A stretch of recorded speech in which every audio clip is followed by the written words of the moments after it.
বন্দীকে অপরাধী নয়, সংশোধনযোগ্য মানুষ হিসেবে দেখতে হবে বলে মন্তব্য করেছেন স্বরাষ্ট্র উপদেষ্টা জাহাঙ্গীর আলম চৌধুরী। সকালে রাজশাহী কারা প্রশিক্ষণ কেন্দ্রে 14তম ব্যাচ ডেপুটি জেলার এবং 62তম কারারক্ষী ও মহিলা কারারক্ষী বুনিয়াদী প্রশিক্ষণ কোর্সের সমাপনী কুচকাওয়াজ শেষে সাংবাদিকদের প্রশ্নের জবাবে একথা বলেন তিনি। এখন যে কোনো ব্র্যান্ডের পুরাতন এসি বদলে নতুন ওয়ালটন এসিতে উপভোগ করুন 25% ছাড়। তিনি বলেন, সংস্কারের অংশ হিসেবে কারাগারকে কারেকশন সেন্টার হিসেবে গড়ে তোলা হচ্ছে।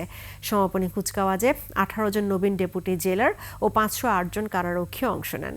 কারাগারের নিরাপত্তায় কারারক্ষীদের আধুনিকায়নের পাশাপাশি বন্দীদের সংশোধনের ব্যবস্থা করা হচ্ছে বলেও জানান স্বরাষ্ট্র উপদেষ্টা। বন্দীকে অপরাধী নয়, সংশোধন যোগ্য মানুষ হিসেবে দেখা এই দৃষ্টিভঙ্গি প্রতিষ্ঠানের জন্যই সরকার কারেকশন ইন্ডাস্ট্রিয়াল পার্ক তৈরি সহ নানাবিধ উদ্ভাবনী পদক্ষেপ গ্রহণে উদ্যোগ নিয়েছে।